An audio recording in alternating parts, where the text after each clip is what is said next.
If you won't go to a home, get out of my house. My own son said that to me, to my face. In the kitchen I had cooked 10,000 meals in. I didn't cry. I didn't beg. I picked up my bag and I walked to the door, and then a black limousine pulled up to the curb. David's face went white. If you've ever been made to feel like a burden by the people you gave everything to, this story is for you. Please subscribe, hit that bell, and drop your city in the comments. I want to see how far this story travels. I have lived 71 years on this earth. I have buried a husband. I have raised a child alone for 6 of those years. When money was so tight, I skipped dinner 3 nights a week so David could have a full plate. I have worked jobs I hated, smiled at people who looked through me, and kept going, because that is what mothers do. We keep going. But I want you to understand something before I tell you the rest of this story. I never once, not for a single day, believed my son would become the man who stood across from me that Tuesday morning and said what he said. I believed in David the way you believe in something you built with your own hands. I believed in him the way you believe in the sun coming up. You don't question it. You just know. That was my first mistake. It started the way a lot of things start, quietly. So quietly, you almost miss it. 3 years before that Tuesday, my husband Albert passed. Pancreatic cancer. 6 weeks from diagnosis to gone. I didn't even have time to be scared before I was already grieving. Albert and I had built a good life. Not a flashy life, not a rich life, but a solid one. He had a small business, a printing company he'd started with his best friend, Henry Montgomery, back in the 80s. They'd grown it together, weathered 2 recessions together, and when Albert got sick, Henry was the first one at the hospital. He sat with me in the waiting room for hours without saying a word, just sat there, because sometimes that is the only thing a real friend can do. When Albert died, Henry flew in for the funeral, shook David's hand and told him, "You take care of your mother. She's the strongest woman I know, but she shouldn't have to do this alone." David nodded. He said, "Of course, Henry, she's my mother. My." I remember thinking, I am so lucky. My son is a good man. 6 months after Albert's funeral, David called me. "Mom," he said, "Emily and I have been talking. The house is big. You're by yourself. We think you should move in with us." I hesitated. I want you to know that. I hesitated because I had my independence. I had my garden. I had my neighbors, Mrs. Patterson next door, who brought me soup on Sundays, and Mr. Choi across the street, who always waved at me from his porch. But I was also 68 years old, and I had just lost the man I'd slept next to for 41 years, and some nights the silence in that house was so loud, it felt like it had weight. So I said yes. I sold my house. I put the money, $240,000, into a joint savings account that David helped me set up. "It's easier this way, Mom," he told me. "I can help you manage it. You don't have to worry about anything." I trusted him. I packed my life into boxes, and I moved into the smaller bedroom in the back of David and Emily's house, the one that faced the neighbor's fence, and I told myself, this is the next chapter. This is going to be okay. It wasn't okay. Not right away, not slowly, not ever. The first sign was small, almost laughable looking back. 3 weeks after I moved in, Emily reorganized the kitchen. Now, I don't want you to think I'm the kind of woman who makes a federal case out of where the coffee mugs go. I'm not. I've lived long enough to know that some battles aren't worth fighting. But she didn't just move things around. She boxed up my cast iron skillet, the one my mother gave me, the one I'd seasoned for 30 years, and put it in the garage. When I asked about it, she said, "Oh, it was taking up too much space. I don't really use cast iron."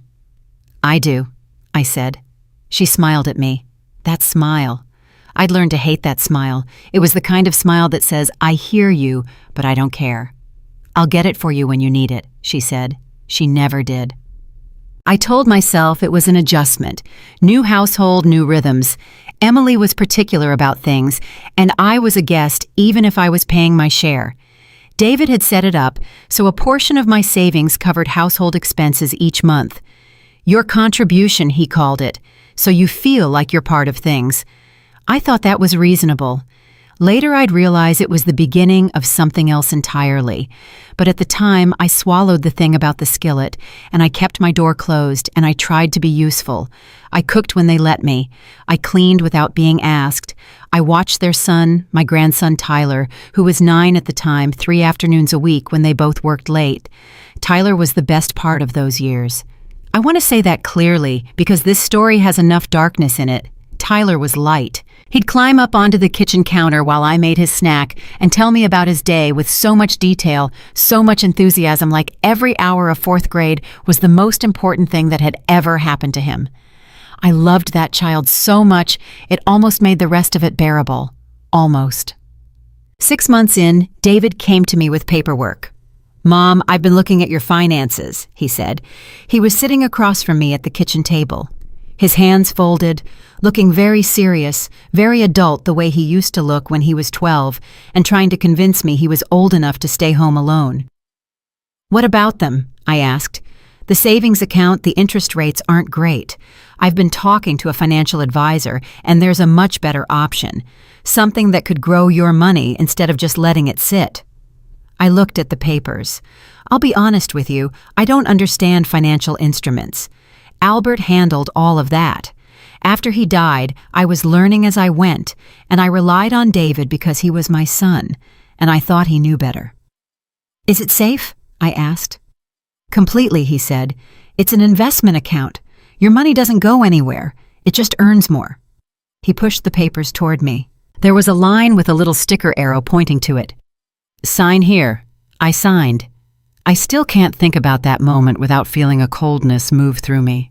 The pen in my hand, my son watching me, the complete devastating ordinariness of it. The months that followed were different. I started asking about the account, small questions, normal questions. "How is the investment doing? Can I see a statement? I'd like to take out a little something for Tyler's birthday, something nice." David always had an answer, always calm, always reasonable. "The market's been volatile, Mom. Best to leave it alone." "I'll pull a statement this weekend. I've just been slammed at work." "Don't worry about Tyler's gift. I've got it covered. Save your money." Save my money. The irony of that now makes me feel sick. I want to pause here and say something because I know some of you listening to this are older, and some of you might have children you trust completely the way I trusted David. And I am not telling you to stop trusting your children. Most children are good. Most of them love their parents. But I am telling you this love alone is not a safeguard. Always know where your money is. Always have your name on the account, just your name as well. Always have a copy of your own documents. Albert tried to tell me this once years ago. I thought he was being morbid. I thought I was too young to need to think about it. I wasn't too young then. And by the time I understood why he'd said it, it was almost too late. Emily started in on me about a year after I moved in. Not loudly, not cruelly, not in a way I could have pointed to and said, "There, that is the moment everything shifted." It was a drip, a slow, steady drip.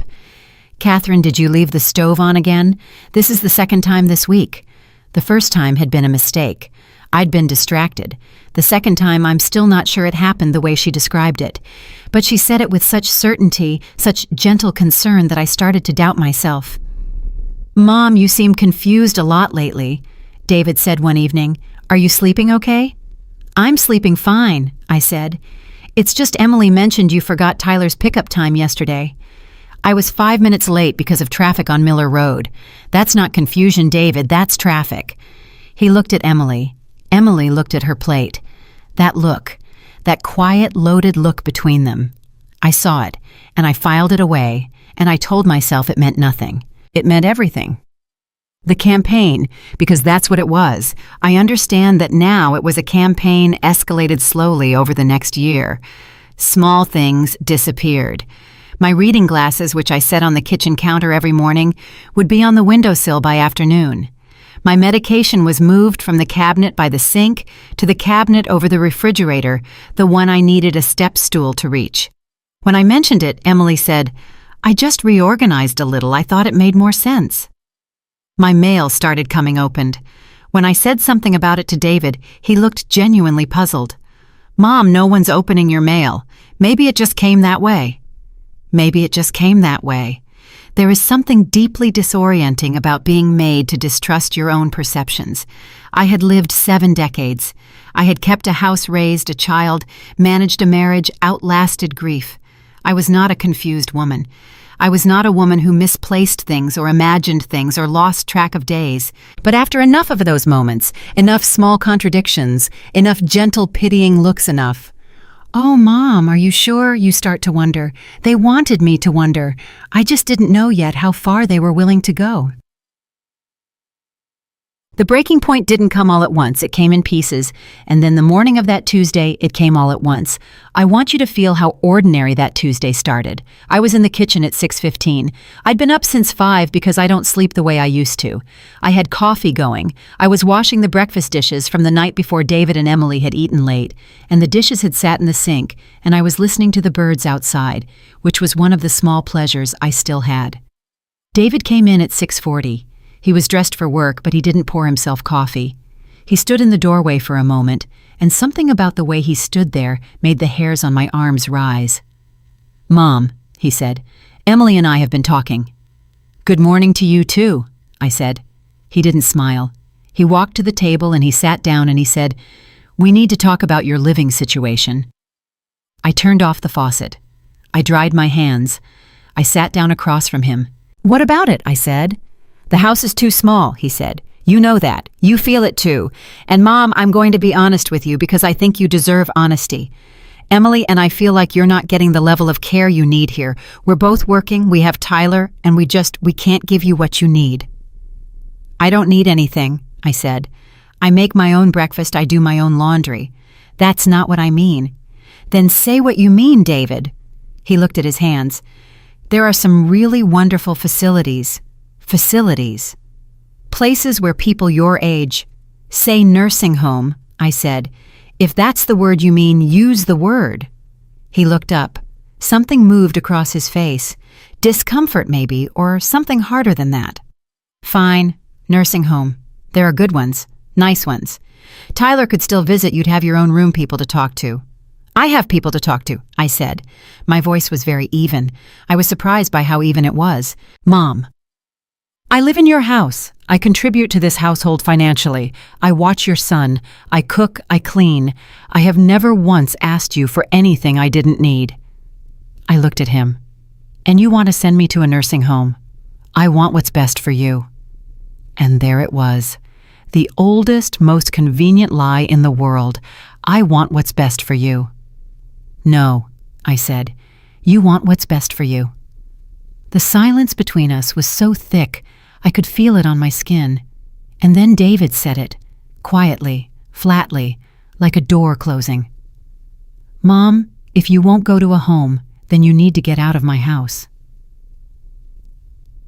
I have heard a lot of things in my life. I heard the doctor say it's cancer about the man I loved. I heard the chaplain at the hospital say the words that meant Albert was gone. I have heard my own voice in the dark telling myself to get up, keep going, you are not done yet. But I have never heard anything that hit me the way those words hit me. "Get out of my house." My house. He said, my house. I had sold my home for this. I had trusted him with my money for this. I had spent 2 years being slowly, quietly convinced I was losing my mind for this. I did not cry. I want you to understand that. I am not telling you that to sound strong. I am telling you that because the grief was so large, it had moved past the place where tears lived.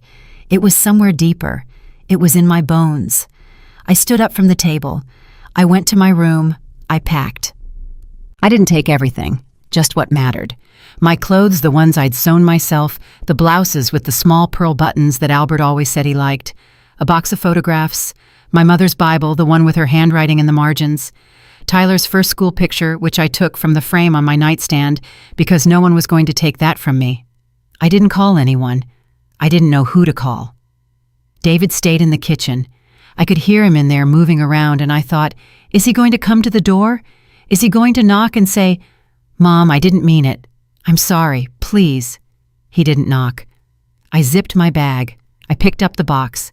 I carried it to the front door. Emily was coming down the stairs when I reached the hallway. She stopped when she saw me with my bag. "Oh," she said. Just oh, like she'd expected this, like she'd planned for it. Emily, I said, because I wanted to look her in the eye when I said it. I hope you get everything you want. I went outside and stood on the front porch, and then exactly 47 minutes after my son told me to leave his house, a black limousine turned onto the street. I didn't understand what I was seeing at first. I thought it was lost or going to a neighbor or something I had nothing to do with, but it stopped in front of the house. The driver's door opened and a man got out, tall, gray-haired, wearing a dark overcoat, and I knew him before I could fully process that I was seeing him. Henry Montgomery, Albert's best friend, his business partner, the man who had sat with me in the hospital without saying a word, because sometimes there are no words. Henry looked at me, at my bag, at my box, at the look on my face, and his jaw tightened. "Catherine," he said. His voice was low and careful, the way a person speaks when they're trying very hard to stay calm. "Are you all right?" "How did you know?" I asked. "Tyler called me," Henry said. I blinked. Tyler. He heard everything this morning. He took my number from the fridge. I'd left it years ago in case of an emergency. Henry paused. "He said, Uncle Henry, something bad is happening to Grandma. Can you help her?"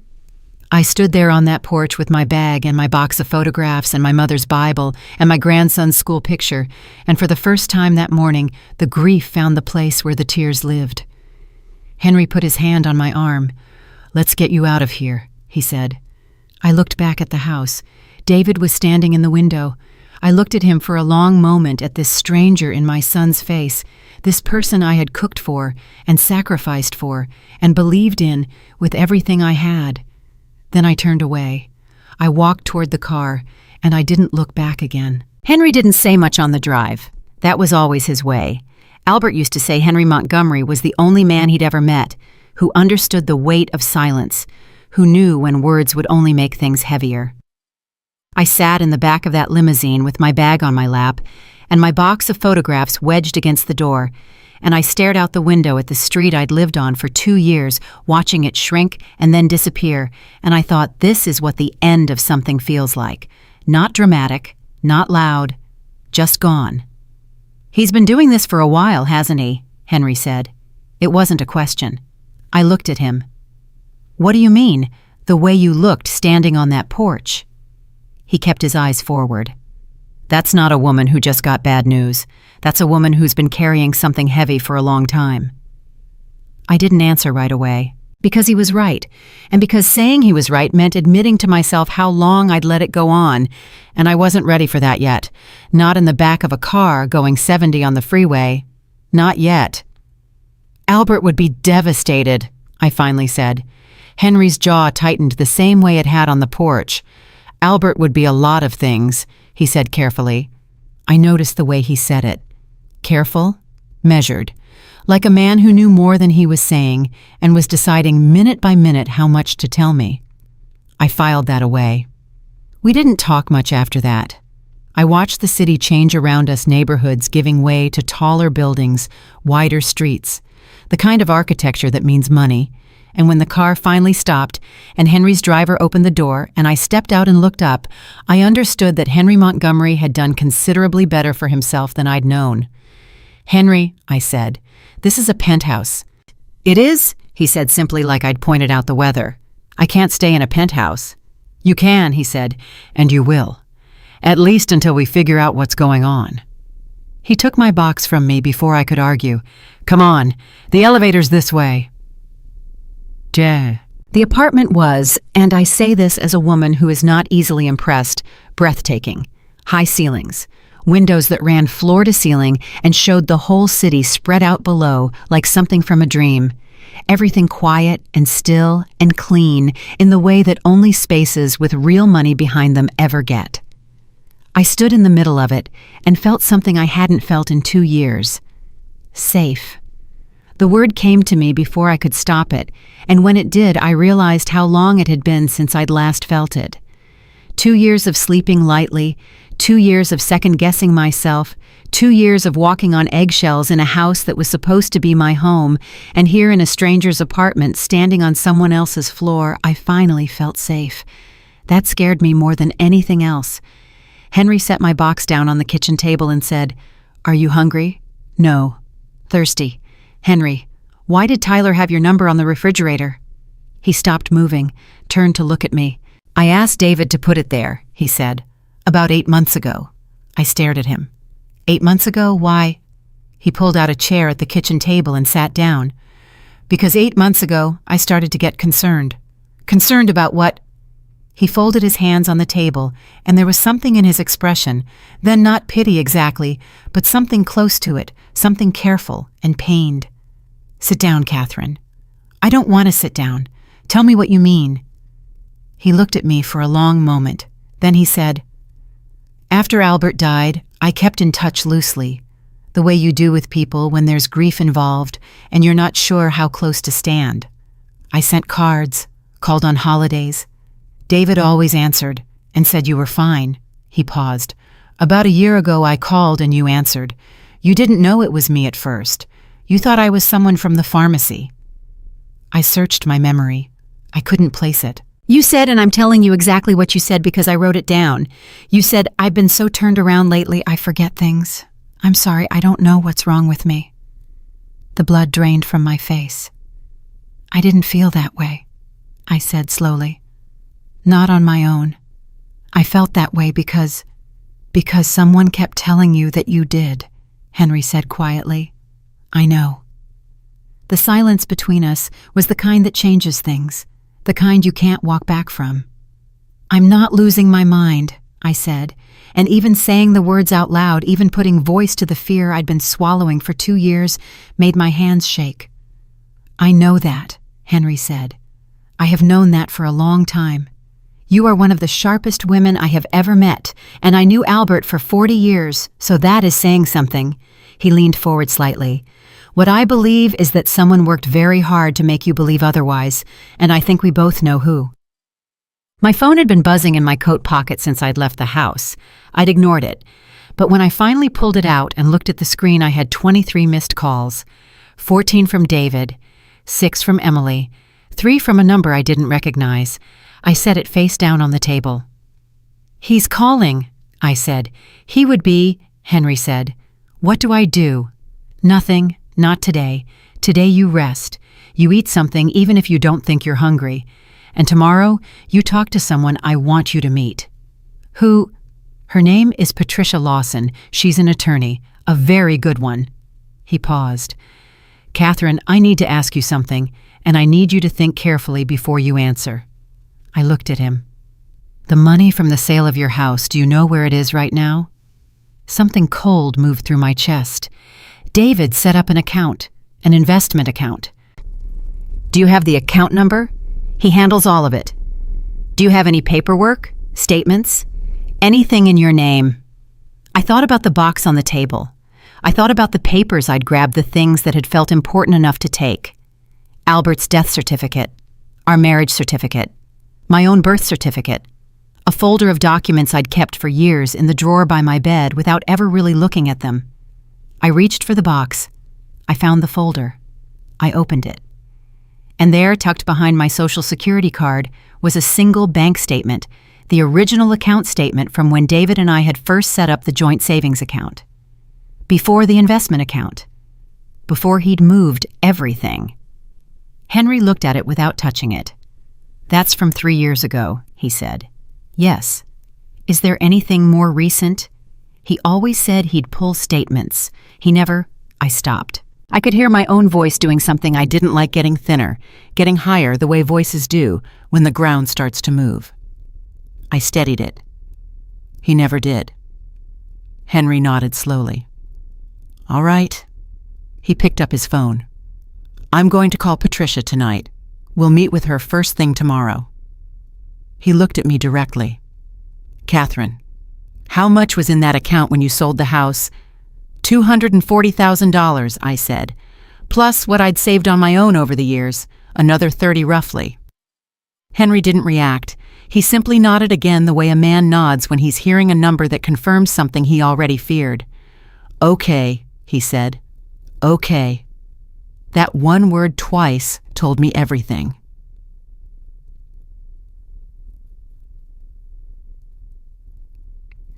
I didn't sleep well that night. I lay in the guest room of Henry's penthouse and stared at the ceiling and thought about Tyler.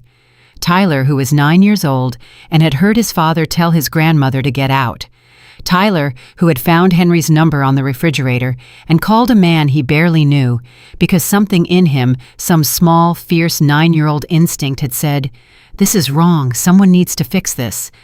I had raised David to be better than he'd become.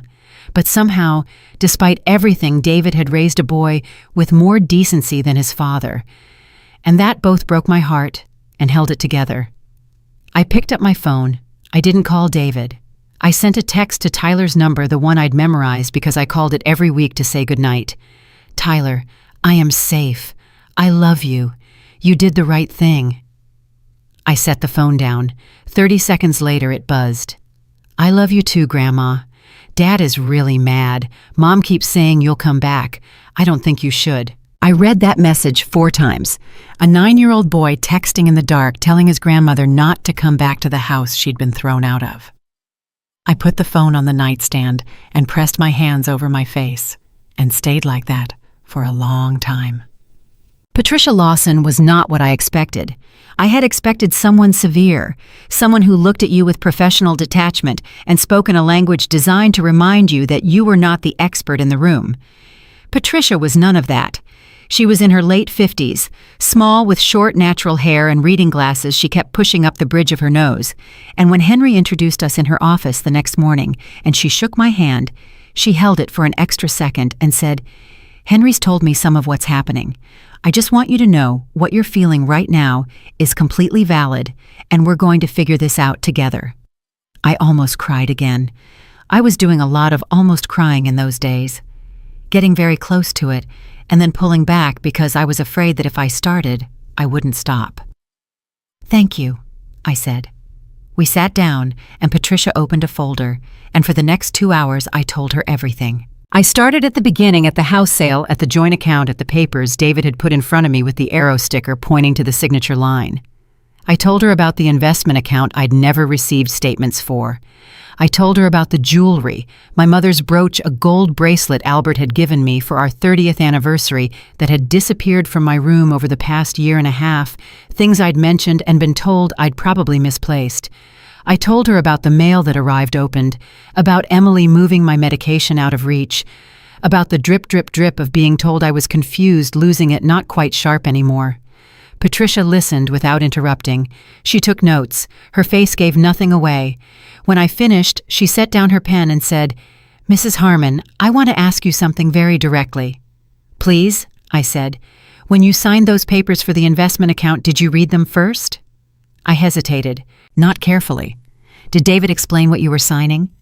"He said it was an account that would grow my money, better interest rates. He made it sound very straightforward."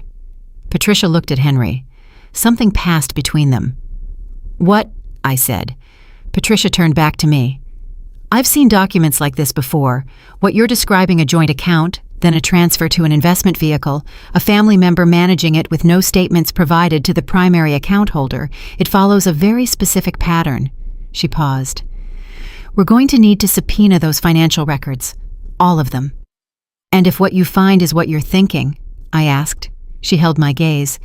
"Then your son has committed financial elder abuse and potentially fraud." The room was very quiet. I had known this. Somewhere in the back of my mind, in the place where you put the things you can't bear to look at directly, I had known this. But hearing it said out loud by a lawyer in plain language, it was like a door being kicked open, cold air rushing in. "My own son," I said. "Yes," Patricia said, because she was not the kind of woman who softened things that didn't deserve to be softened. "How long?" I asked. "How long would this have been going on?" "Based on what you've told me, potentially since you signed those first papers. 2 years, give or take." 2 years. I had lived in that house for 2 years. I had cooked their meals and watched their child and swallowed the slow erosion of my own confidence and my own sense of reality while my son was what? Moving money. Spending it, hiding it. "Henry," I said, and my voice came out harder than I expected. "What do you know, not what you suspect? What do you know?"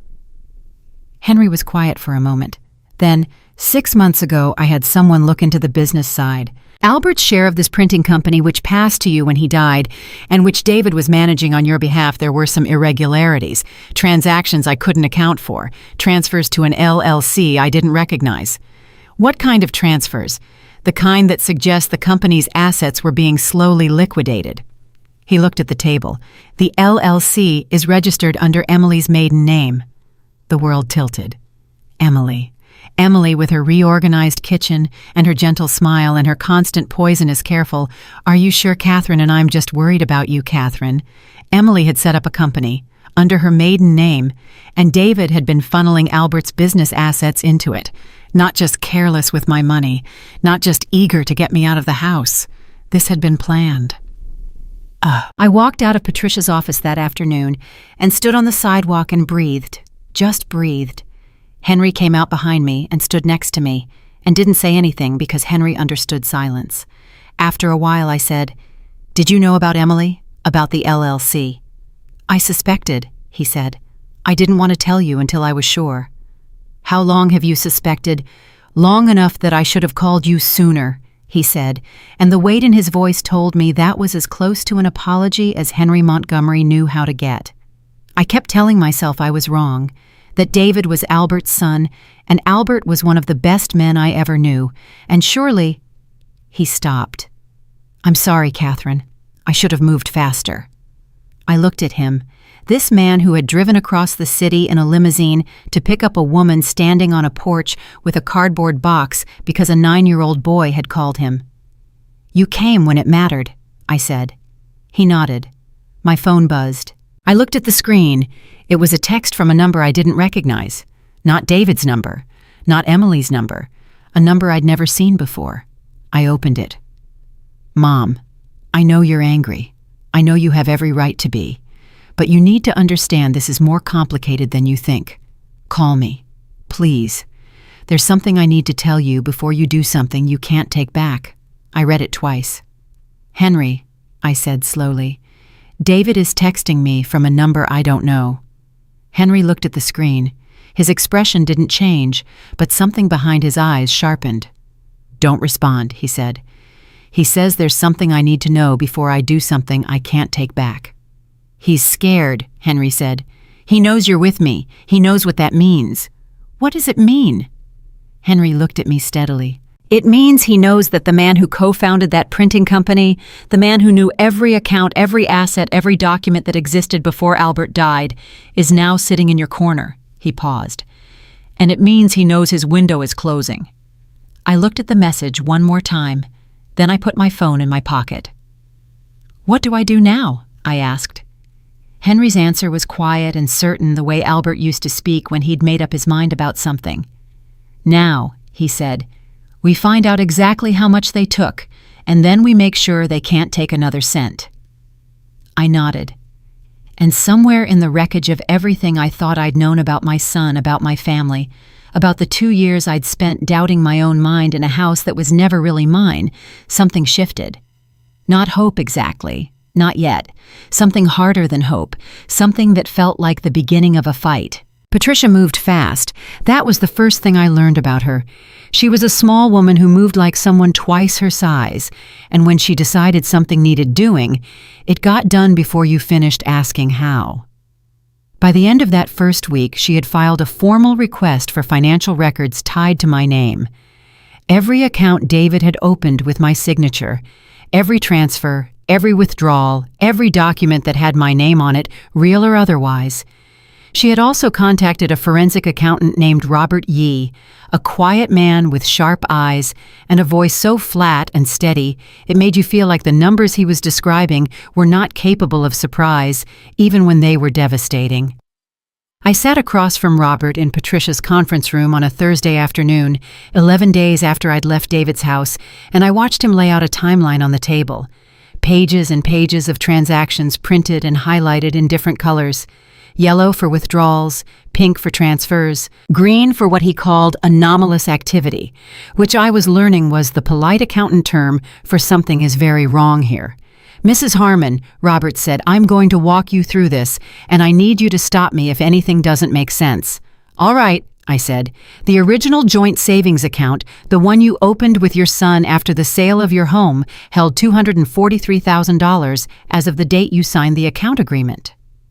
"That's correct." Within 60 days of that account being opened, $180,000 was transferred to a separate investment account. He pointed to a highlighted line.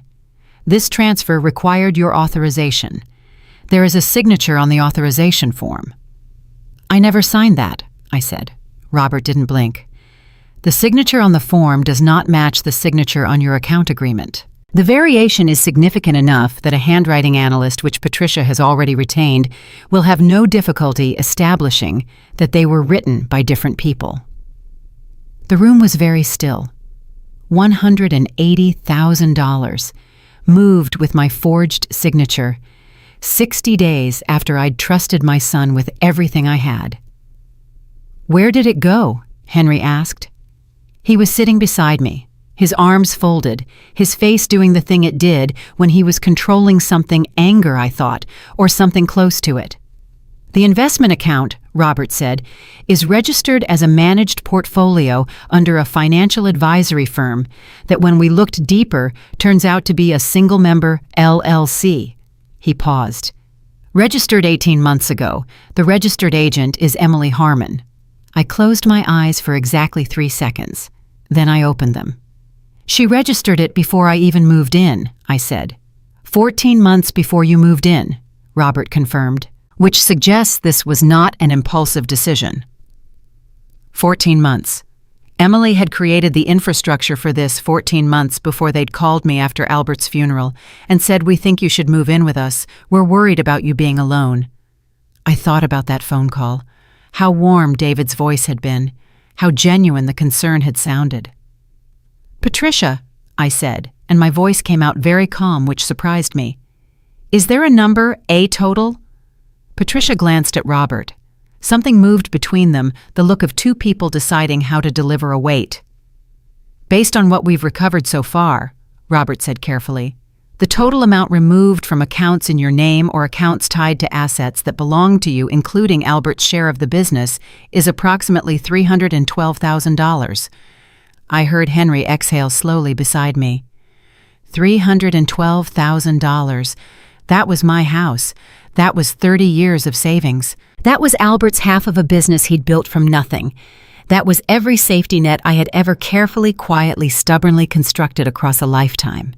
Gone. Moved in pieces in transfers in a slow bleed, so carefully orchestrated that if Henry hadn't started paying attention, if Tyler hadn't called him, I might have ended up in a nursing home with nothing and never known why. "They were going to let you go in with nothing," Patricia said quietly. She said it gently, but she said it directly, because that was who she was. That was the plan. Get you out of the house into a facility, and by the time anyone looked closely, the money would be so thoroughly dispersed, it would be nearly impossible to trace. I looked at my hands on the table. "My son," I said. Not a question.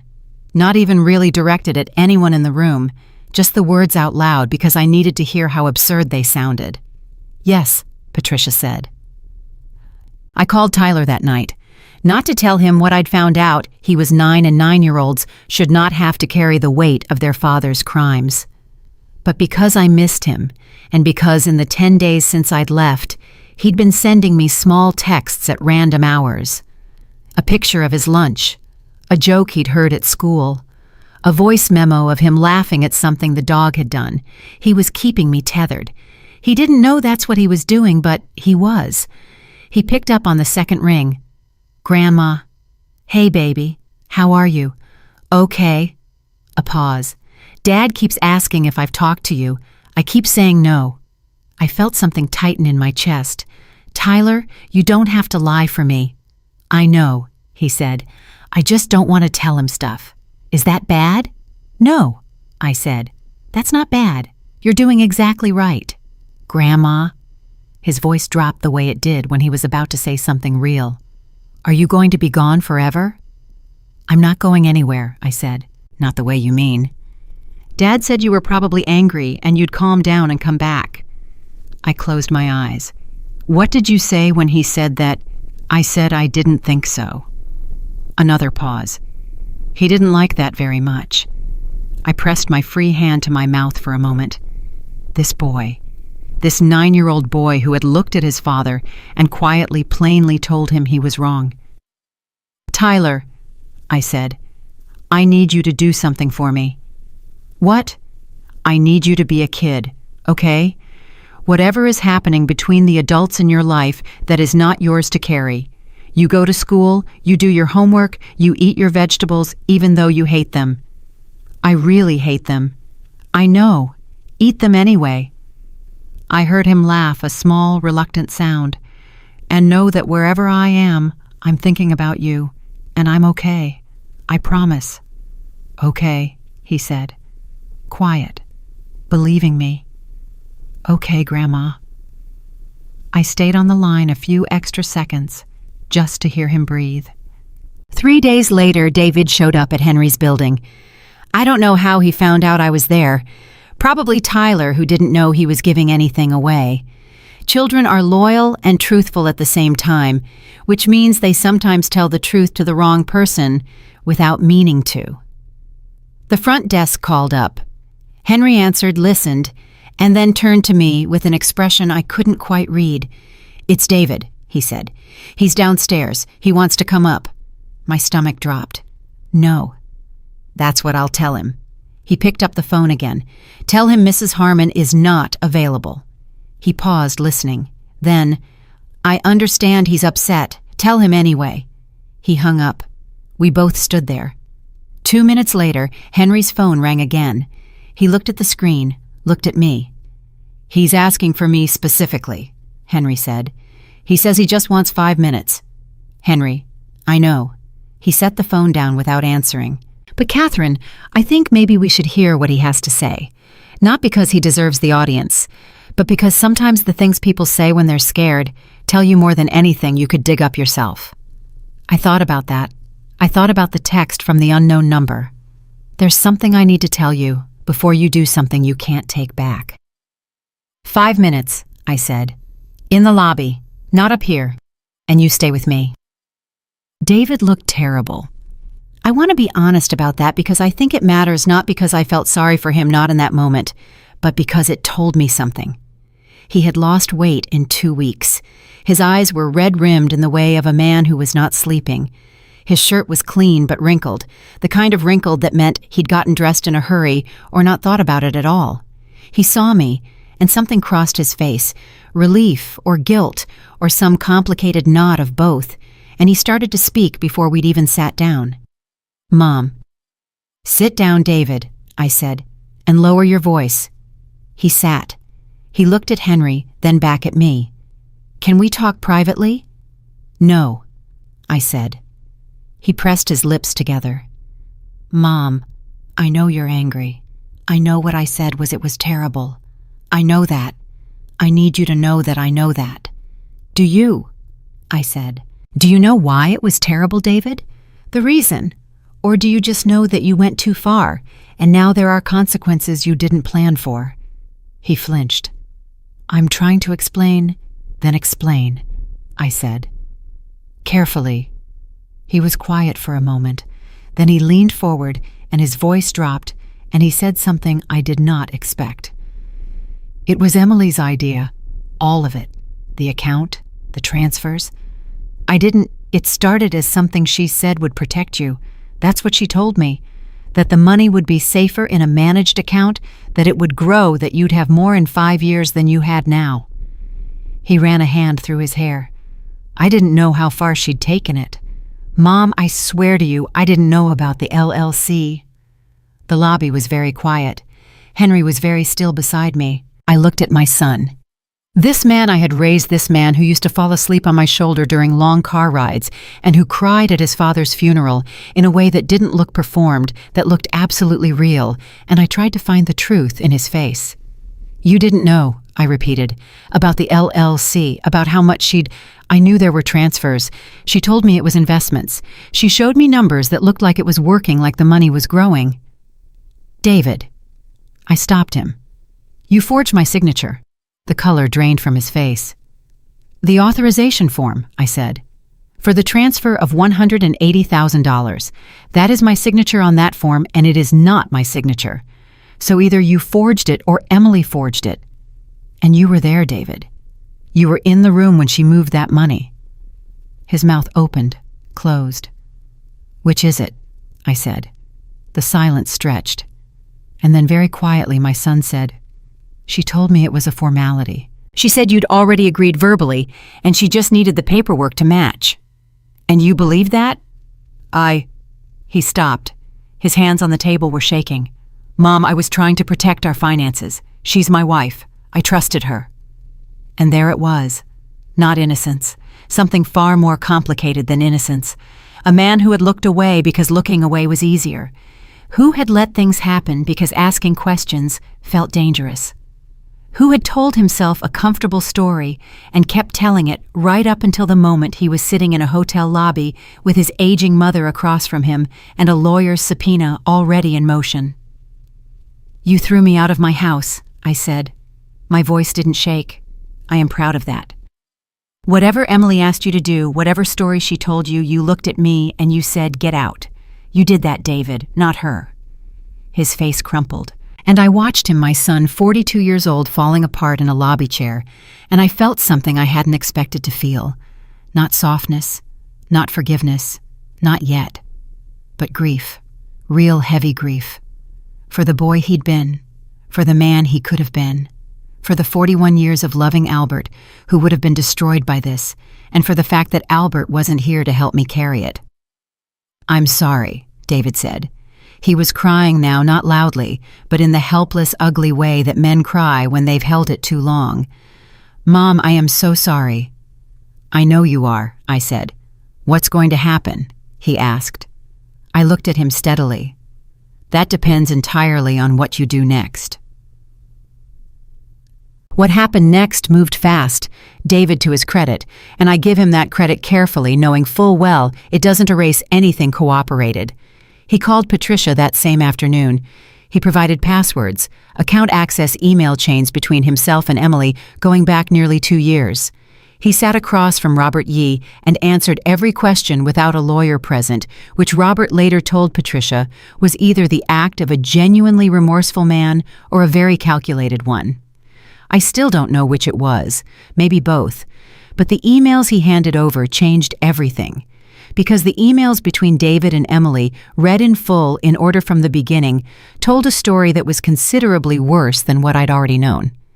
Emily hadn't just set up the LLC. She had been systematically selling off assets tied to Albert's company equipment inventory, 2 commercial contracts worth significant money, and routing the proceeds through the LLC to a personal account in a bank 3 states away. An account David's name was not on, an account David didn't know existed.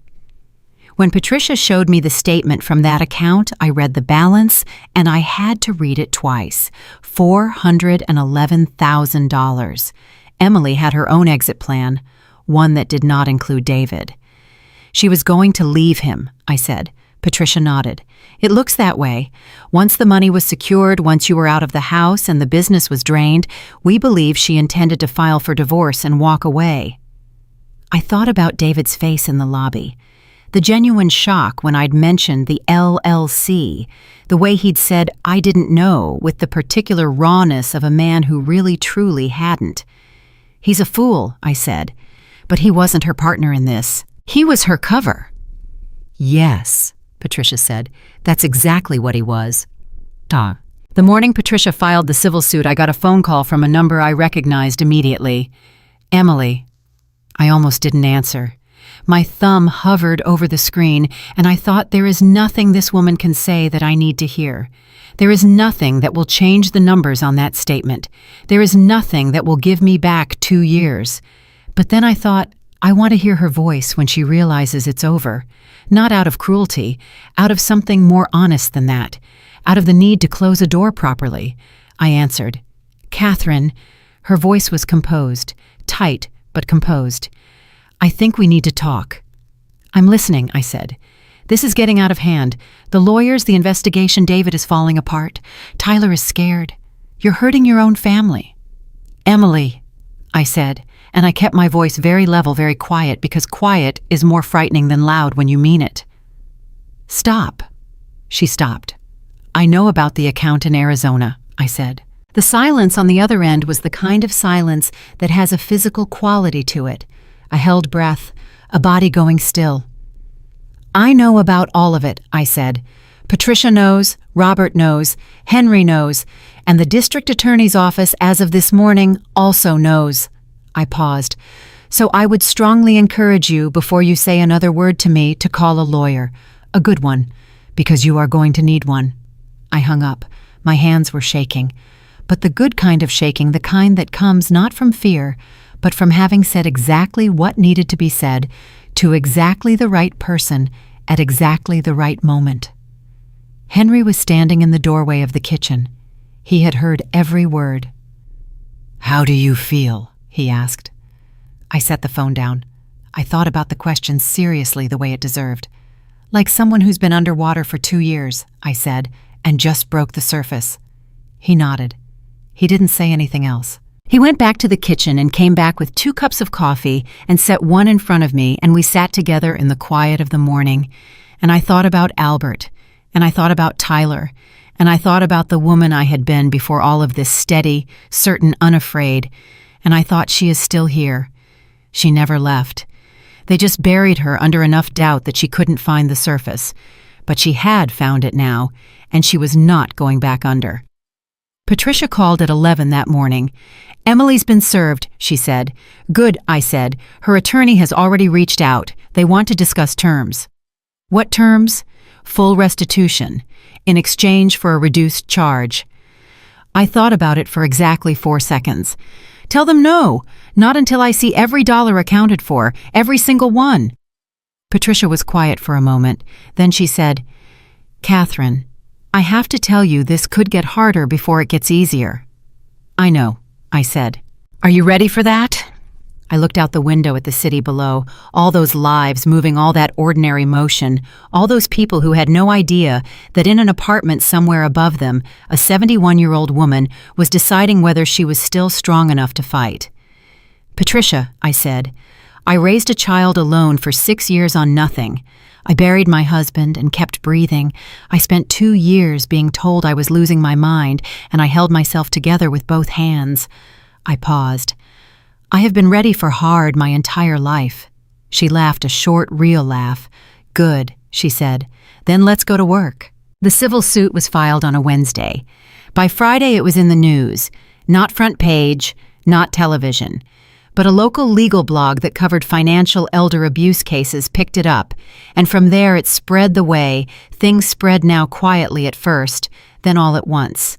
Patricia called me that Friday afternoon and said, "Prepare yourself, your name is going to be out there." "Is that a problem?" I asked. "Only if you want it to be," she said. "Some people in your position prefer privacy. Others find that public attention accelerates cooperation from the other side. Which do you recommend?" She didn't hesitate. "In this case, let them see it. Emily's attorney has been stalling every document request. Nothing motivates cooperation like sunlight." "Then let them see it," I said. And they did. By Monday morning, I had 47 voicemail messages from numbers I didn't recognize. Some were media, some were people who had read the story and wanted to share their own. A woman in Ohio who said her son had done nearly the same thing. A man in Florida whose daughter had cleaned out his retirement account and blamed it on a bad investment.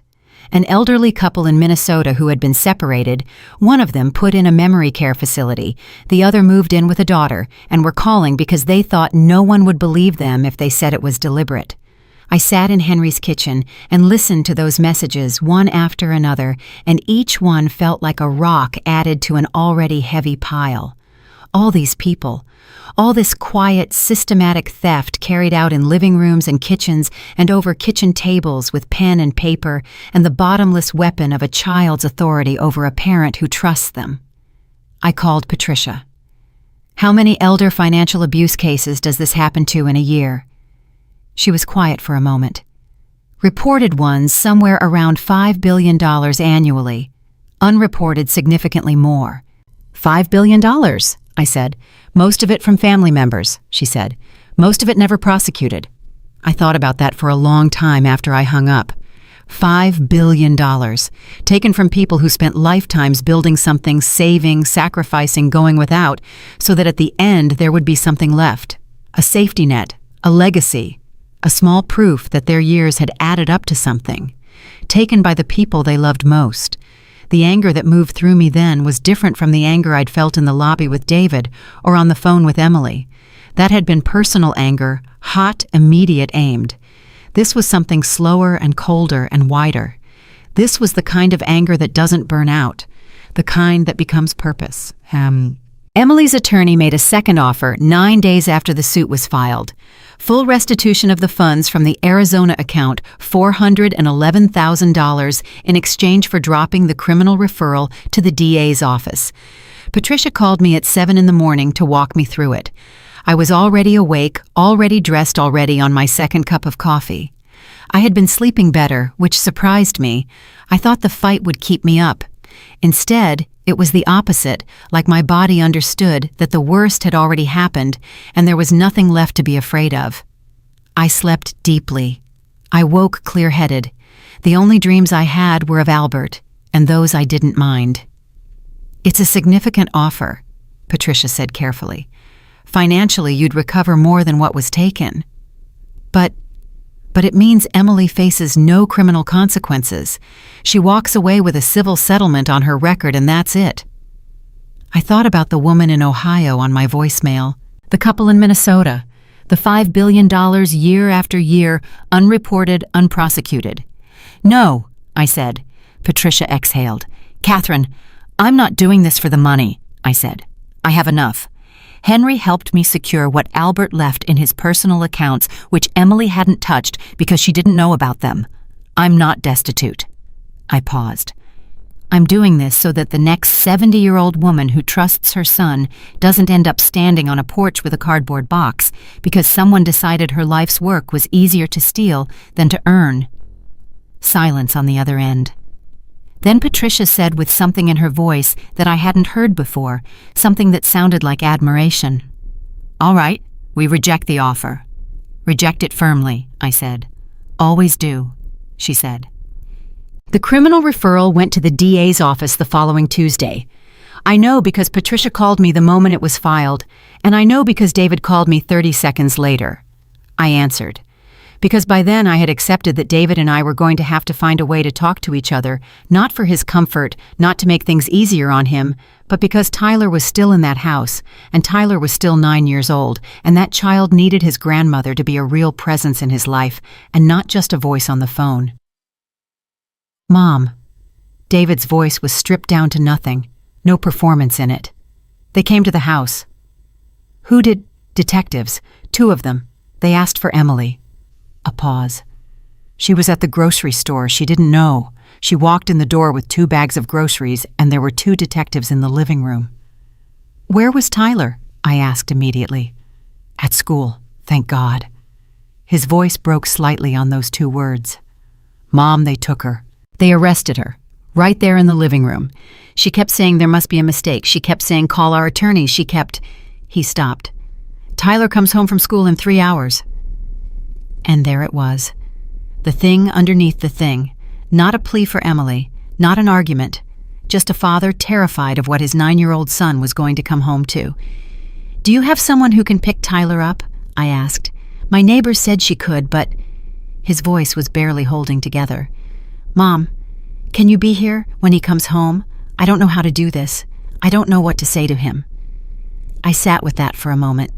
This man who had told me to get out of his house. This man whose wife had stolen $300,000 from me. This man who had looked away while it happened and told himself comfortable stories. And this 9-year-old boy who had done absolutely nothing wrong. "I'll be there," I said. Henry drove me. He didn't ask questions. He just put on his coat when I told him where I was going and said, "I'll have the car brought around." On the way over, I stared out the window and tried to figure out what I was going to say to Tyler. How do you tell a child that his mother has been arrested? How do you hold that weight steady in your hands so that a 9-year-old doesn't have to carry it? I thought about all the moments I'd carried things steady for David when he was young. The night I told him his father and I were going through a difficult time, that was when Albert's business was in trouble, and we didn't know yet if it would survive. And I sat on the edge of David's bed, and I held the fear in my chest so it didn't show on my face, and I said, "Things are going to be okay. I promise you that." And I had made that true. I had always made that true for him.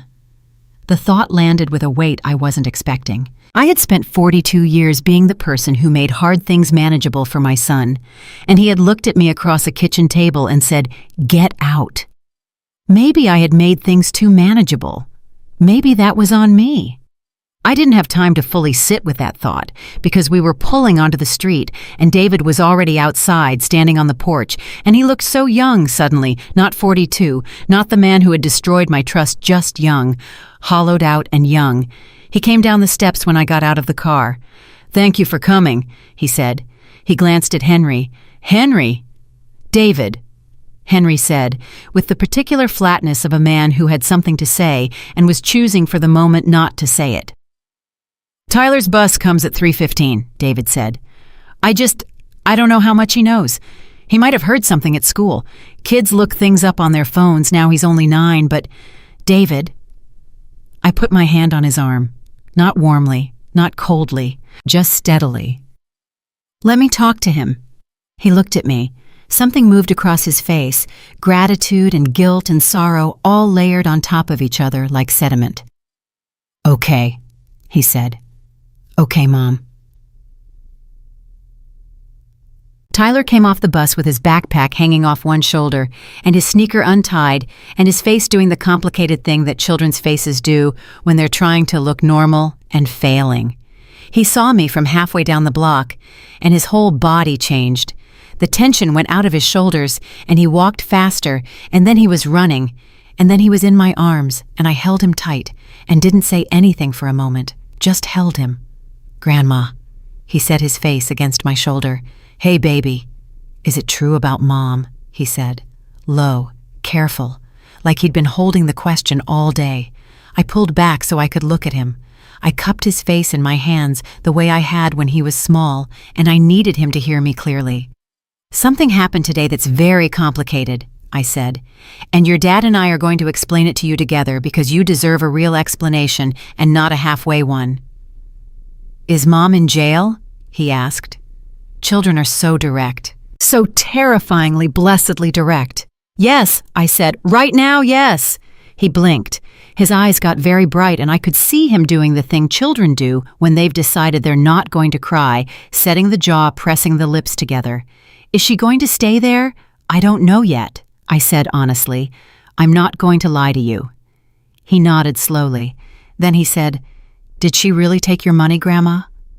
I looked at him for a long moment. "Yes," I said. "She did." He thought about that. He looked down at his untied sneaker. Then he said very quietly, "I'm sorry. I'm sorry she did that to you." My throat tightened so hard I couldn't speak for a moment. "None of this is your fault," I said when I could. "Not one single piece of it. Do you understand me?" "Yes," he said. "Then are you going to go away again?" "No," I said. "I'm not going anywhere." He leaned into me one more time, and I held him, and over his shoulder I could see David on the porch, watching us, and the expression on his face was something I don't have the words for, grief and love and shame all at once, and so much of it that it was almost physical. We sat in the living room, the three of us, for over an hour. David talked to Tyler with more honesty than I expected from him, more than I might have had at his age with that much at stake. He told Tyler that his mother had made serious mistakes, that those mistakes had hurt people, including me, that the law had to get involved because that was how things worked when serious mistakes caused serious harm. Tyler asked hard questions, and David answered them not perfectly, but honestly. At one point, Tyler looked at me and said, "Are you still mad at Dad?" The room got very still. "Yes," I said. "I am. Your dad and I are going to have to do a lot of work to fix things between us. It's going to take a long time. But I'm here today, and that's because I love you, and because some things matter more than being angry." Tyler thought about that for a long time. Then he said, "That's kind of like when me and Marcus got in a fight in 3rd grade, and Mrs. Donnelly made us work together on the science project anyway." David made a sound that was half laugh, half something that might have been a sob. "Kind of like that?" I said. The trial, if you can call it that, because Emily's attorney eventually negotiated a plea, moved through the courts over the following 4 months. I attended every hearing. I sat in the 2nd row with Patricia beside me and Henry 1 seat over, and I watched the proceedings with the particular attention of someone who needed to see it through to the end. Not out of vengeance. I want to be clear about that. I am not a vengeful person. Albert used to say that the people who carry vengeance are the ones who suffer most from it, and he was right, and I believed him enough to try to live by it. But witness matters. Being present matters. The idea that a 71-year-old woman could be systematically robbed by her own family and then quietly disappear into a nursing home without anyone being made to answer for it, that was the thing I could not accept. That was the thing I was there to refuse. Emily pleaded guilty to 2 counts of elder financial abuse and 1 count of fraud. She was sentenced to 18 months in a correctional facility with 3 years probation to follow. The judge read the sentence on a Thursday morning in October. I sat in my seat and listened to each word and felt not triumph, something quieter than that, something that felt like the closing of a very long door. Patricia squeezed my hand. I squeezed back. Afterward, in the hallway outside the courtroom, Emily walked past me with her attorney on one side and a county official on the other. She looked straight ahead. She did not look at me, but she slowed for just a half second as she passed. I don't know why. Maybe she wanted to say something. Maybe she wanted to see my face. Maybe she just couldn't help herself. I looked at her directly. I didn't say anything. I didn't need to. She kept walking. The restitution was ordered as part of the sentencing. Full restitution, all of it, including the funds from the Arizona account and the recovered proceeds from Albert's business assets. Patricia's team had done extraordinary work tracing every transfer, every sale, every dollar that had moved through Emily's LLC over 2.5 years. When the final number was settled, I sat alone in Patricia's office with the papers in front of me, and I thought about Albert. I thought about the man who had worked for 40 years to build something, the printing company, the house, the savings account, the quiet dignity of a life that added up. The man who had sat with me at kitchen tables and talked about the future, who had said when we're old, Catherine, we're going to sit on a porch somewhere and watch the sun go down and not have a single thing to worry about. We never got that porch. But the thing he built, the evidence that his years had mattered, that his work had meant something that was intact. What had been taken had been returned. Not perfectly, not without scars, but returned. I signed the restitution acknowledgement, and I set down the pen, and I said out loud to no one in the room, "I kept it safe, Albert. I kept it."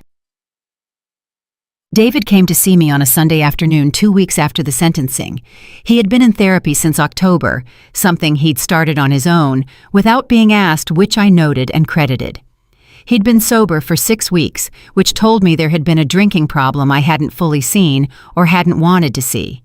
He was thinner still, but differently thin, not hollowed out more like someone who had been stripped down and was slowly rebuilding.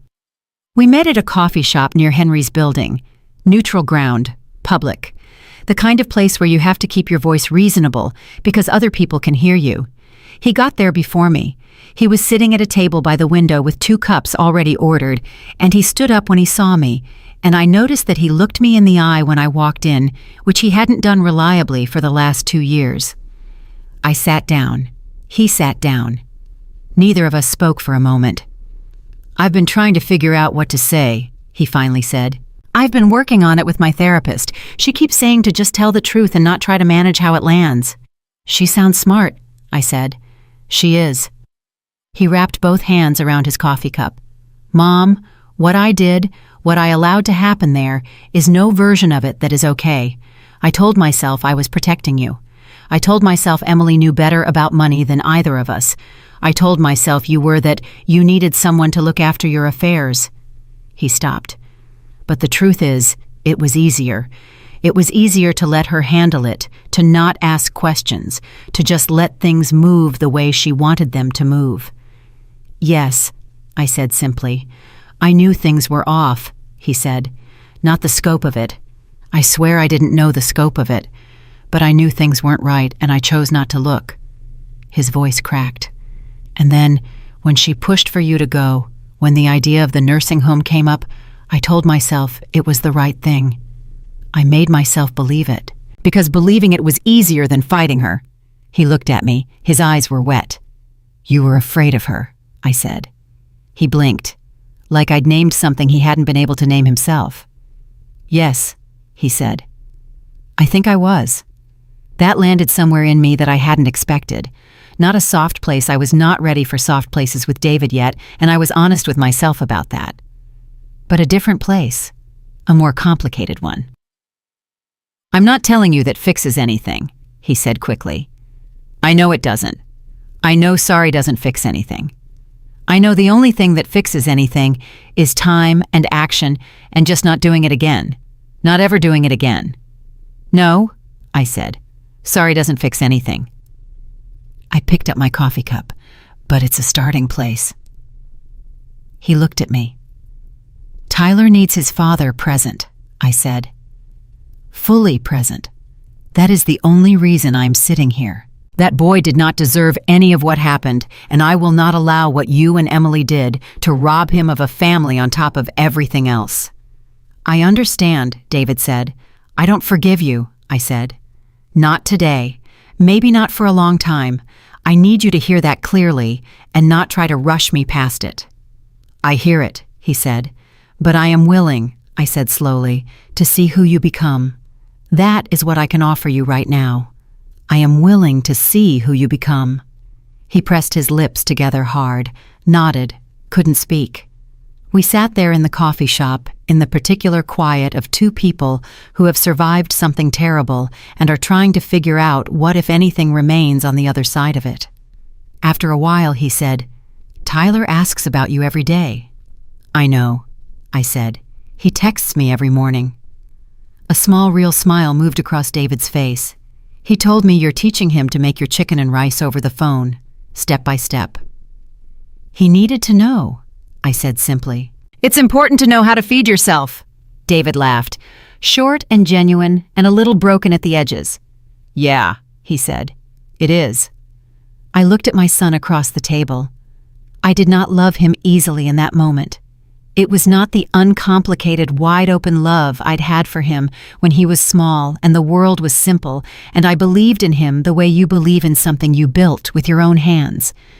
This was something harder than that, smaller, more careful, love with a scar running through it, but it was still there. And I thought that might be enough to build on. It might not be, but it might. Henry was waiting outside when I came out. He was leaning against the car, looking at his phone, and when he saw me, he straightened and read my face the way he always did, quickly and accurately, and said nothing. It went okay, I said. Good, he said. We walked to the car together, and I thought about Albert, and I thought about the porch he'd promised me, and I thought maybe it doesn't have to be a porch. Maybe it just has to be a morning you wake up in a place that's yours, with people who deserve your trust, and a future that belongs to you. Maybe that's enough. Maybe that's everything. 3 months after the sentencing, I signed a lease on my own apartment. Not Henry's penthouse, not a guest room, not a spare bedroom in someone else's house that I was allowed to use as long as I stayed quiet and didn't take up too much space. My own apartment, 2 bedrooms, a kitchen with a window that got morning light, and a small balcony where I put 2 chairs and a table because Albert had promised me a place to sit and watch the sun go down, and I had decided that promise was mine to keep for myself. Henry tried to argue with me about it. Not unkindly, Henry never did anything unkindly, but with genuine concern. You don't have to rush this, he said. You can stay as long as you need. I know, I said. That's why I'm ready to go. He looked at me for a moment, and then he nodded, and that was that. The day I moved in, I unpacked my mother's Bible first. I set it on the nightstand on my side of the bed, my side in my room, in my space. Then I put up Albert's photograph on the dresser. Then I went to the kitchen, and I found the cabinet where I wanted the coffee mugs, and I put them there, and no one moved them. It sounds like a small thing. It was the largest thing I had felt in years. I stood in that kitchen with my hands on the counter, and I breathed, and I thought, this is what I worked for. This is what all of it was for. Not the restitution money, not the court victory, not Emily's guilty plea. This. A kitchen that was mine, a morning that belonged to no one but me. I cried then finally, properly, the way I hadn't been able to cry since the beginning of all of it, not the tight, suppressed, almost crying of the lobby or the hollow grief of the coffee shop with David, but the full releasing kind that comes when the danger is finally past and your body decides it's safe to let go. I cried for Albert. I cried for the 2 years I'd spent doubting myself. I cried for the woman I'd been on that porch with her cardboard box, and for the fact that it had taken a 9-year-old boy and a man in a limousine to pull her back from the edge of something she might not have recovered from. I cried for a long time, and when I was done, I washed my face, made a cup of coffee, and sat by the window in the morning light. I was 71 years old. I was starting over. Good, I thought. Let's go. Patricia called me on a Tuesday in November with news I hadn't expected. I've been contacted, she said, by a nonprofit organization. They do advocacy work around elder financial abuse, legal support, public education, that kind of thing. They've been following your case. She paused. They want to know if you'd be willing to speak at their annual conference in the spring. I set down my coffee cup. Speak about what? Your experience, what happened, how it unfolded, how you fought back. They work with families with adult children, with financial institutions, trying to identify warning signs before things go too far. Another pause. Catherine, your case has become something of a landmark in this area. The way the way we documented the pattern of psychological manipulation alongside the financial abuse, it's the kind of thing that changes how investigators approach these cases. I was quiet for a moment. I thought about the voicemails, the woman in Ohio, the couple in Minnesota, the man in Florida. All those voices on my phone, careful and ashamed, saying I thought I was the only one. Yes, I said. Tell them yes. You don't want to think about it. I've thought about it for 3 months, I said. Every time I listened to one of those messages, every time I read a letter from someone who went through the same thing and never got as far as I did. I picked my coffee cup back up. Tell them yes, Patricia. The conference was in April, in a hotel ballroom with about 300 people in it, social workers, attorneys, geriatric care specialists, law enforcement, family advocates. I sat at a table up front with Patricia and Henry, and I looked out at all those faces, and I felt something I hadn't felt in a long time. Useful. Genuinely, purposefully useful. I had written notes. I'd practiced in front of the mirror in my apartment, the way I used to practice things when David was small, and I had to talk to his teachers about something difficult, and I needed to be steady and clear. But when I got to the podium, I looked at the notes for about 4 seconds, and then I set them down. Because this wasn't something I needed notes for. I had lived it. It was in my body and my memory, and the way I still sometimes second-guessed myself when I was tired, still heard Emily's voice saying, "Are you sure, Catherine?" when I was certain about something and then suddenly wasn't. I talked for 40 minutes. I told them everything, the phone call after Albert died, the house sale, the signature on the investment papers. I told them about the jewelry disappearing and the mail coming opened and the medication moved to a shelf I couldn't reach. I told them about the slow, deliberate erosion of my confidence, the way someone who wants to control you doesn't start with the big things. They start with whether you're sure you turned off the stove. I told them about the morning David said, "Get out," and about standing on that porch, and about Tyler calling Henry from the refrigerator. I told them what $312,000 looks like when it's gone, not as a number, as a life, as a house you sold, and a business your husband built, and a future you planned for that nearly disappeared before you understood what was happening.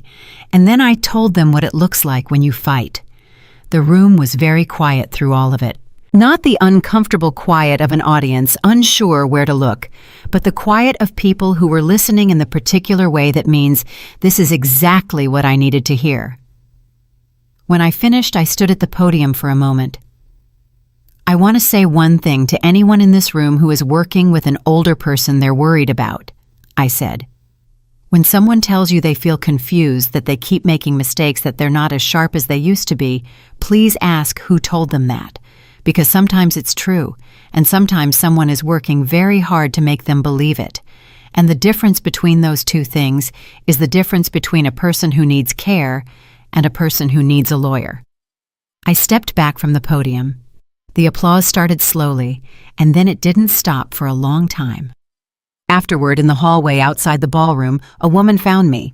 She was in her late 60s, small, wearing a blue cardigan and holding a program from the conference in both hands like something she was trying not to drop. She had the particular look of a person who has been keeping something inside for too long, eyes that were doing too much work, a careful stillness around the mouth. "Mrs. Harmon," she said, "I'm sorry to stop you. I needed to say something." "Please," I said. "My daughter has been telling me for a year that I have early-stage dementia," she said. "She took over my account 6 months ago. She says it's for my protection." She looked down at the program. "I don't think I have dementia. I've never thought I had dementia. But she says it so often, and she's so sure, and I started to think maybe she knows something I don't." I looked at her. I knew that feeling. I knew it in every part of me. "Have you been evaluated by a neurologist?" I asked. "Independently, not a doctor your daughter recommended, someone you chose." She shook her head. "That's the first thing," I said. I took her hand. "That is the very first thing you do. And then you call an attorney. Not a family attorney, not someone your daughter knows. Someone who works with elder law specifically. Do you understand?" She looked at me and her eyes filled up and she nodded. "You are not losing your mind," I said. "You are being made to believe that you are. And those are two very different things." She gripped my hand harder for a moment. Didn't say anything. Didn't need to. I gave her Patricia's card.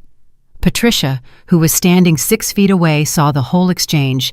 She caught my eye and gave me a look that meant this is exactly why we're here. Yes, I thought, exactly why. Henry took me to dinner that night, the two of us, at a quiet restaurant he liked.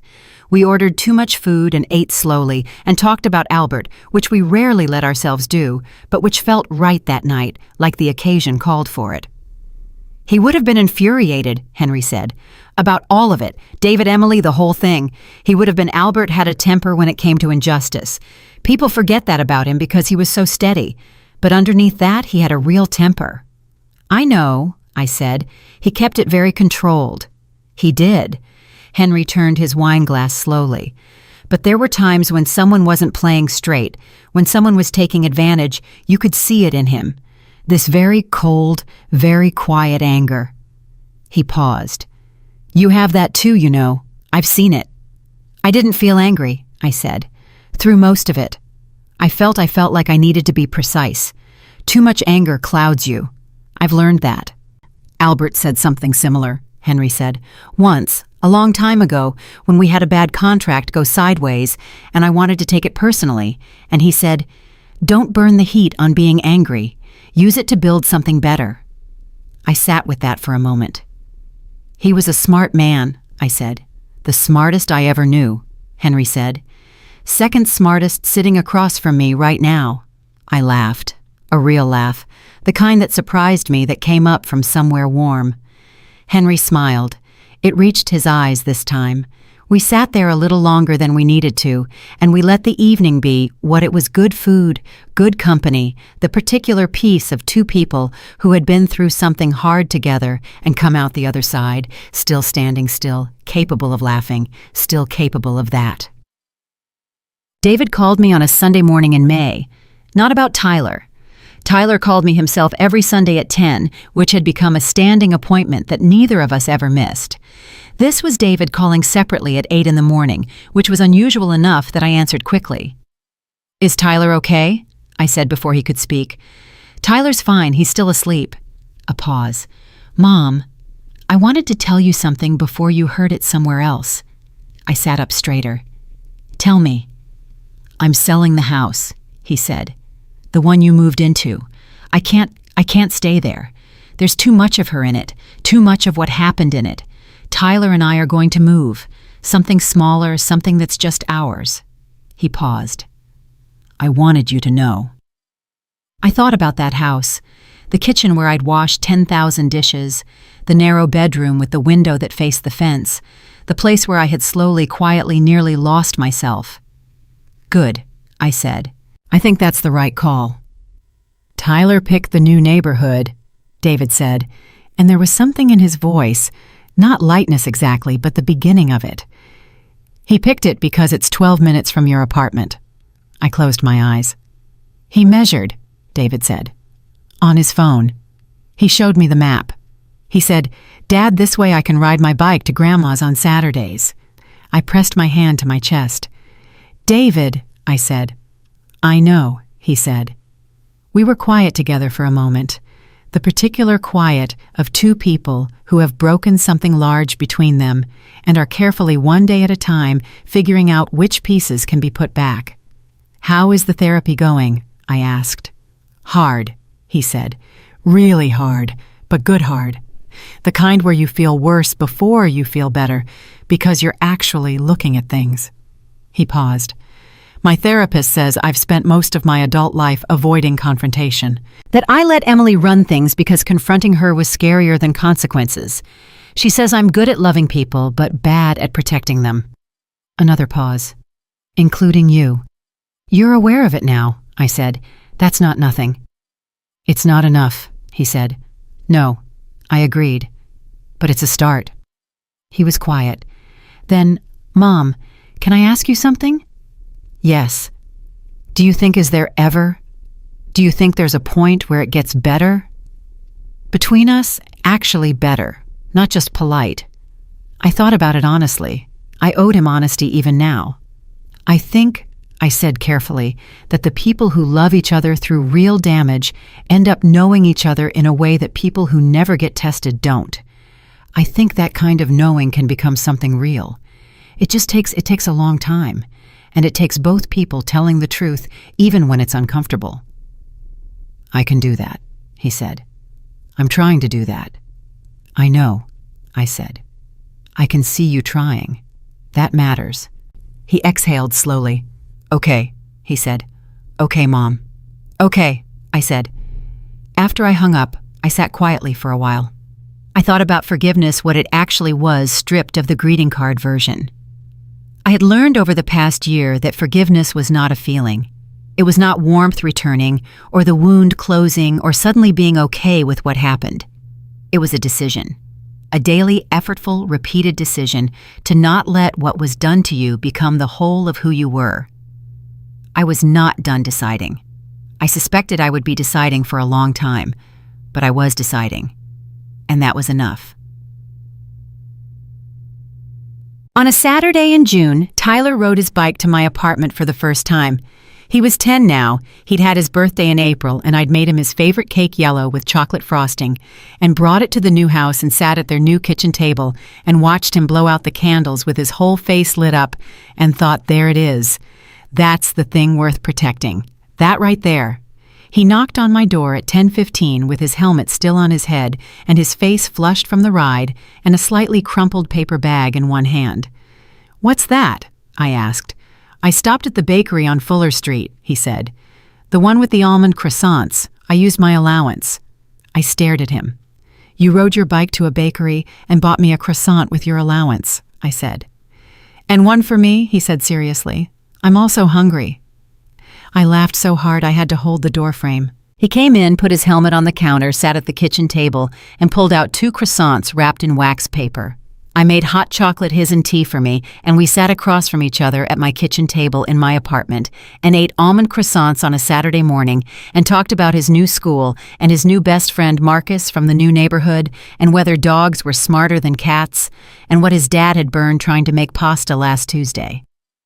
And in the middle of it, while Tyler was laughing about the pasta story, I had a moment, one of those moments that arrives without warning and asks you to pay attention, where I looked at this boy, this 10-year-old boy who had called a man he barely knew because something in him said, "This is wrong, help her," and I thought Albert would have loved you so much. "Tyler," I said. He looked up mid-laugh. "I just want you to know something," I said. "What you did calling Henry that day, that changed everything. I need you to understand that." He looked at his croissant. a little embarrassed the way kids are when you thank them too seriously for something. I didn't know what else to do, he said. It felt wrong. I had to do something. That's exactly right, I said. It felt wrong, so you did something. That is the most important thing I can teach you. Don't let things feel wrong and do nothing. Do something. He looked up at me. 10 years old with his father's eyes and something in his jaw that was pure Albert, and I thought the line holds. Through everything the line holds. Okay, Grandma, he said. Okay, I said. Now eat your croissant. A year after I signed the lease on my apartment, I sat on my balcony in the evening with 2 cups of tea, one for me, one for Henry, who came by on Sunday evenings with such reliable consistency that I had stopped thinking of it as a visit and started thinking of it as simply part of the week, and watched the sun go down behind the buildings across the street. Henry was talking about something the company was doing, a new contract, something about digital expansion, and I was half listening and half watching the sky do the thing it does at the end of a good day, that particular layering of orange and gold, and the deep blue that comes in at the edges, the colors of a world that is still turning, still going, still full of things worth seeing. I thought about everything I had been in the span of the last 2 years. The woman on the porch, the woman in Patricia's office listening to Robert Yee say $312,000 in the voice of a man describing a wound. The woman at the podium setting down her notes and speaking from the place where the truth lives. The woman at a table with her son saying, I am willing to see who you become. I thought about Albert saying, when we're old, we'll sit somewhere and watch the sun go down and not have a single thing to worry about. I had things to worry about. I always would. That was life, and I was done pretending otherwise. But I was sitting down, and the sun was going down, and beside me was a man who had shown up when it mattered, and in the next neighborhood was a boy who had done the same. And somewhere in the work I was doing with Patricia's advocacy partners were women and men who would not end up on a porch with a cardboard box because they heard what had happened to me and knew what to do. Henry stopped talking and looked at me. Where'd you go? He said. Nowhere, I said. Right here. He looked at me for a moment with the particular expression he had when he was deciding whether to say something. Catherine, he said. Albert was right about you. The day he married you, he told me, Henry, she is the strongest person I have ever met, and I include myself in that. I thought he was being romantic. He paused. He wasn't. I looked at this man, this steady, patient, good man who had driven a limousine to a curb because a child called him and said something is wrong. Thank you, I said, for all of it, for coming. There was never a question of not coming, he said simply. We sat there as the last of the light went down and the city came on around us, all those lit windows, all those lives, and I felt the truth of where I was settle into me like something that had finally, after a very long journey, come home. I was 71 years old. I had been robbed and doubted and discarded by the person I had given the most to, and I had stood up and fought and built my way back to a life that was mine, fully, undeniably, irrevocably mine. And I was not done yet, not even close.